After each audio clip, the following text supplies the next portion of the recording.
तो बेटा, आज की क्लास में हम जो है ये चैप्टर नंबर जो है 13, क्या ना, इसको जो है वो डिस्कस करने जा रहे हैं।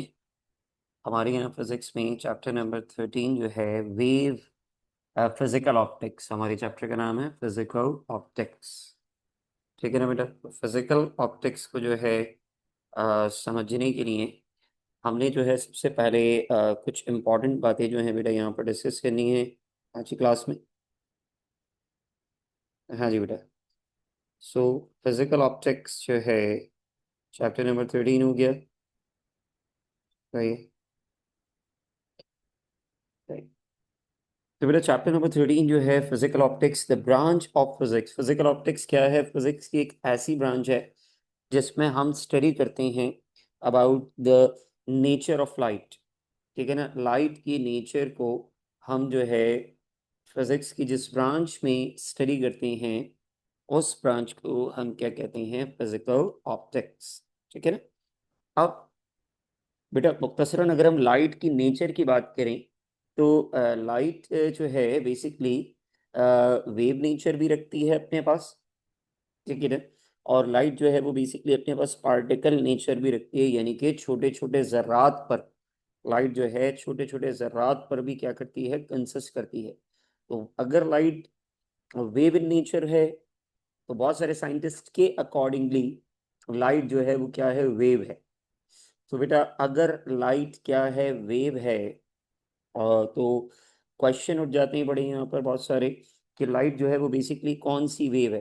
ब्रांच है the branch of physics, physical optics, chapter number 13 का नाम, जिसमें हम क्या पढ़ते हैं? क्लास नेचर ऑफ लाइट को पढ़ते हैं।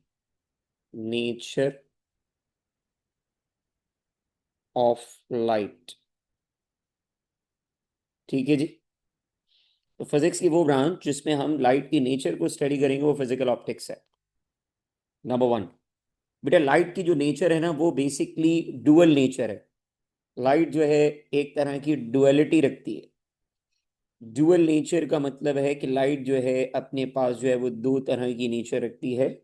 यानी कि कुछ साइंटिस्ट का मानना ये था, मेरे कुछ साइंटिस्ट का मानना ये था कि जो लाइट जो है वो क्या कैसे बिहेव करती है? लाइक अ वेव, स्कैटर्ड, फैलने की सलाहियत रखती है। जैसे आप मुझे बताएं, साउंड एक वेव है और वो क्या हो जाता है? डिस्पर्स हो जाता है। तो लाइट के वो इफेक्ट जो ये प्रूव करते हैं कि लाइट जो है वो क्या है? वेव इन नेचर है। वो लाइट के एक्सपेरिमेंट्स में सबसे पहला एक्सपेरिमेंट क्या कहलाता है? Interference of light. Interference of light, diffraction of light जिसको डिफ्रैक्शन भी कहते हैं। Number three, polarisation of light,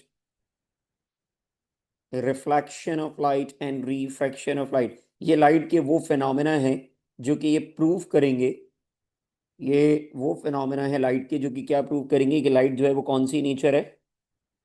wave nature है। ठीक है ना?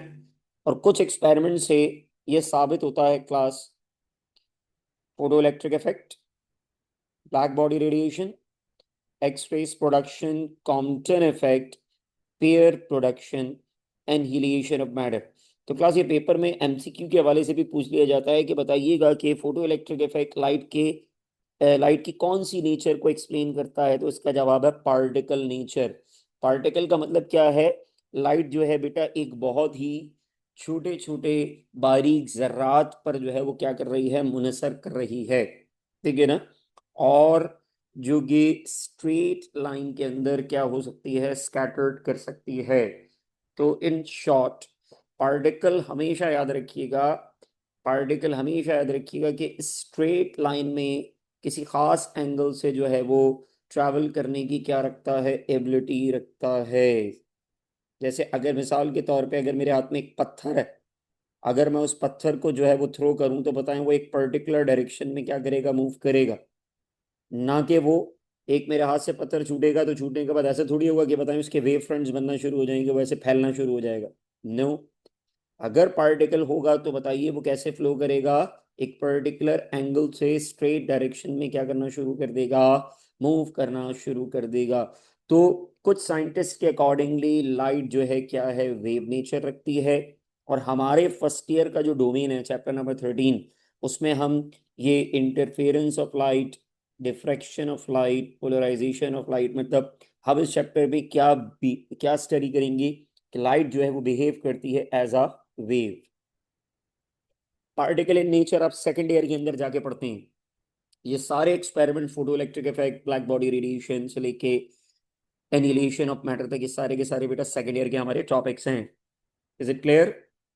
यहाँ तक बात समझ में आ रही है आपको? तो लाइट को एक्चुअली कैसे देखा जाएगा बेटा? लाइट बिहेव करती है एज अ वेव के तौर पर भी, और लाइट बिहेव करती है एज अ पार्टिकल के तौर पर। तो लाइट की एक्चुअल नेचर क्या बन गई है आप मुझे बताइए।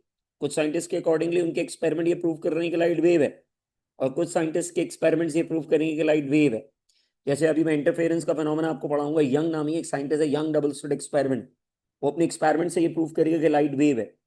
जबकि Isaac Newton photo electric effect में सेकंड ईयर के अंदर जब आप आएंगे इंशाल्लाह, सो न्यू बुक के अकॉर्डिंगली चैप्टर नंबर 25 के अंदर जब आप पढ़ेंगे, तो आइजैक न्यूटन ये प्रूव करेगा कि लाइट जो है वो क्या है, छोटे छोटे जर्रात पर, ठीक है ना, क्या करती है, बेस करती है। बताइए यहाँ तक बात समझ में आ रही है? Is it clear? Yes sir. Okay. So बेटा, मैंने आपको क्या बताया, हमारे फर्स्ट ईयर का डोमेन जो है वो क्या है, डुअल नेचर में कौन सा डोमेन है? Wave in nature. हम क्या पढ़ेंगे? Wave in nature. तो वेव नेचर को पढ़ने जा रहे हैं। तो बेटा वेव नेचर को पढ़ने के लिए हम सबसे पहले आप मुझे बताएं जिस फिनोमेना का इंतखाब करेंगे, अगर मैं लाइट को ट्रीट करता हूं एज अ वेव, तो बताएं। इंटरफेरेंस। इंटरफेरेंस वो फिनोमेना है जो कि ये क्या करेगा। इंटरफेरेंस बेटा क्या है? एक ऐसा फिनोमेना है जी। इंटरफेरेंस एक ऐसा फिनोमेना है जो कि एक्सप्लेन करता है कि लाइट क्या है, वेव है। अब सवाल ये उठता है कि लाइट कौन सी वेव है सर? तो बेटा याद रखना, लाइट जो है वो एक ट्रांसवर्स वेव है। Light is a transverse in nature. बेटा ट्रांसवर्स वेव कौन सी वेव होती है? मेरा लाइट जो है वो ट्रांसवर्स इन नेचर। ऐसे ट्रांसवर्स वेव कौन सी वेव होती है बेटा? ऐसी वेव जो कंसिस्ट करती है किसके ऊपर? क्रस्ट के ऊपर और क्या? ट्रफ के ऊपर। A wave which consist on crust and trough is called कौन सी वाली वेव? Transverse wave. तो सवाल ये उठता है, what is the meaning of interference of light? बेटा जब दो वेव्स, व्हेन टू वेव्स, कौन सी waves? Transverse wave are superposed. Superpose होने का मतलब है कंबाइन होना, एक पॉइंट के ऊपर मीट करना। सुपरपोज होने का मतलब क्या हो गया? कंबाइन होना, एक पॉइंट के ऊपर मीट करना, मिलना एट अ पॉइंट। मतलब जब दो वेव्स एक पॉइंट के ऊपर क्या करती हैं? मीट करती हैं, मिलती हैं, सच दैट। तो बेटा मिलने के नतीजे में या तो उनकी इंटेंसिटी, यानी कि उनकी शिद्दत, या तो उनकी इंटेंसिटी ऑफ लाइट क्या हो जाती है? ग्रेटर हो जाती है, या फिर क्या हो जाती है? लेसर हो जाती है। The individual intensity of light, यानी कि इंडिविजुअल का मतलब है एक, यानी कि जब दो वेव्स मिलेंगी तो मिलने के नतीजे में, अब कैसे मिलेंगी मैं अभी आपको बताता हूँ। मतलब मीटअप करना, मिलना। लाइट इंटरफेरेंस कैसे करेगी आप मुझे बताएं। पहली वाली वेव बताएं दूसरी वाली वेव के साथ सुपरपोज होगी, एक पॉइंट के ऊपर मिलेगी। तो अगर दो वेव्स एक पर्टिकुलर पॉइंट के ऊपर जाके क्या करती हैं?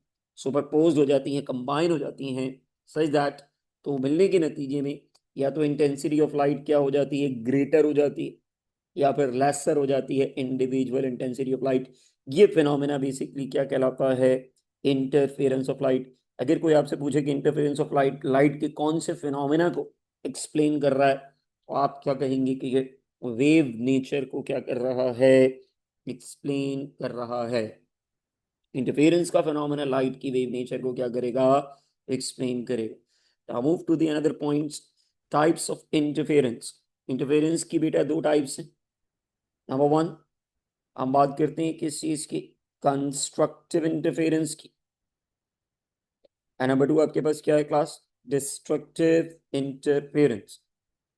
Constructive interference and number two destructive interference. क्या फर्क है दोनों में?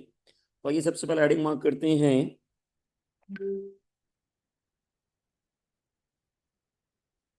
Constructive interference. कंस्ट्रक्टिव इंटरफेरेंस में क्या होता है class?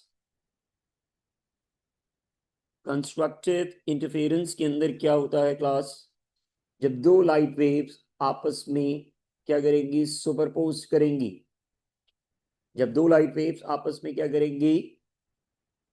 when two light waves are superposed, जब दो लाइट वेव्स एक दूसरे के साथ सुपरपोज करेंगी एट अ पॉइंट, यस, हम इसकी डेफिनेशन साथ साथ लिखेंगे क्योंकि हमारा जो टारगेट है वो जाहिर सी बात है कि फर्स्ट ईयर का जो आपका बोर्ड है उसमें आपको नोट्स भी प्रॉपर आपको सामने नजर आएंगे, मिलते रहेंगे, और बेटा ये साथ ही साथ जो है हम इसको लिखते भी रहेंगे, ठीक है ना। ओके, तो मैं यहाँ पर लिख रहा हूँ, इसकी डेफिनेशन लिख रहा हूँ और इस पे डिस्कशन भी कर रहे हैं।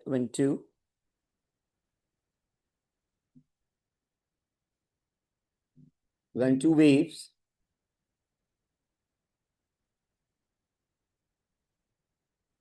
of light are superposed,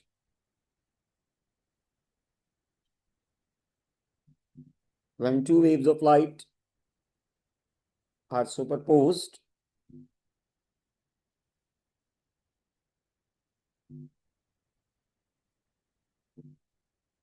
at a point, superpose करने का मतलब क्या है बेटा? ज्वाइन होना, मिलना। Such that the resultant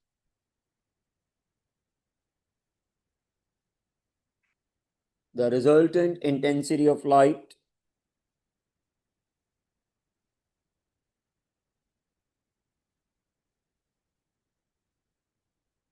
is greater than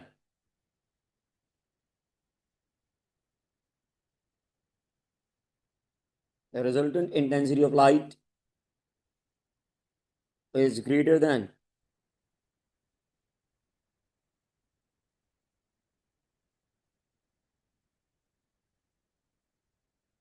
greater than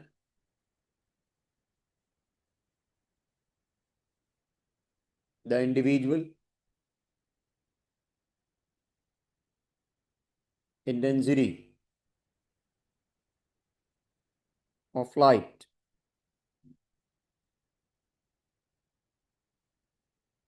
This phenomenon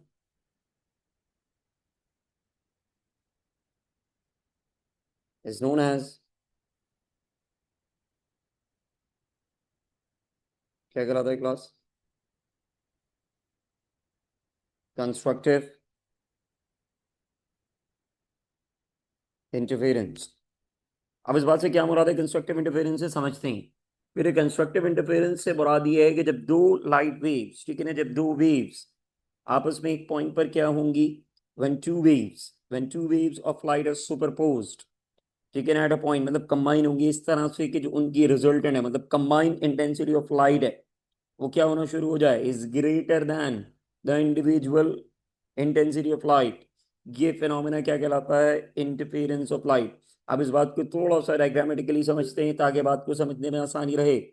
बेटा याद रखिए, कंस्ट्रक्टिव इंटरफेरेंस सिर्फ एक ही सूरत में होता है, जब फर्स्ट वेव का क्रस्ट, या पहली वाली वेव का क्रस्ट दूसरी वाली लाइट की वेव के क्रस्ट के साथ क्या होता है, सुपरपोज होता है।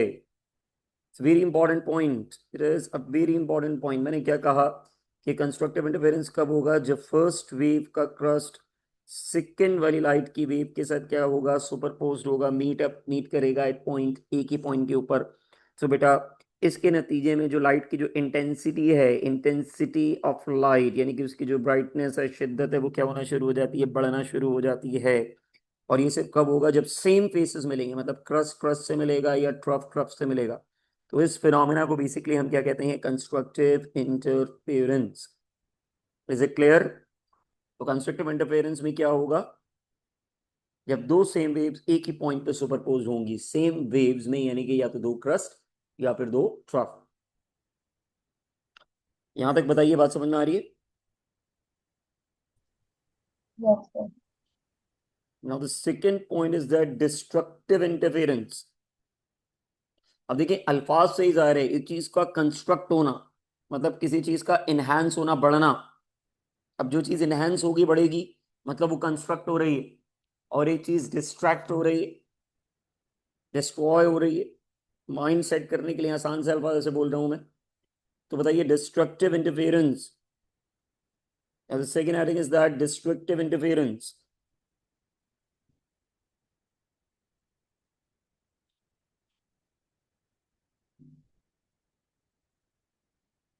Destructive interference क्या फिनोमेना कैसे परफॉर्म होगा बेटी? बिल्कुल इसी तरीके से जैसी डेफिनेशन है तो हम डेफिनेशन बना लेंगे क्या, 1 2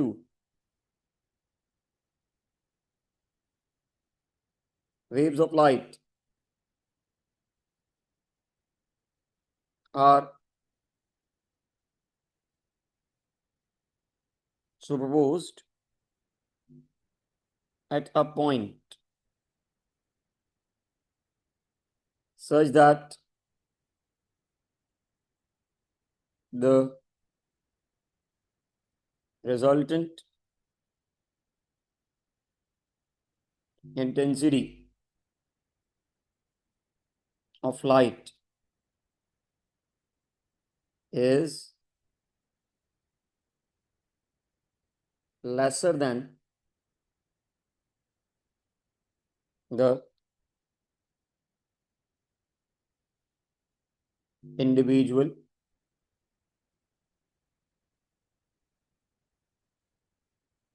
intensity,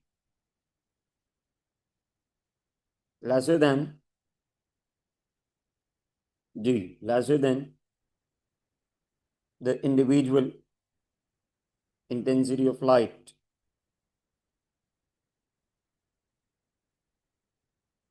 This phenomenon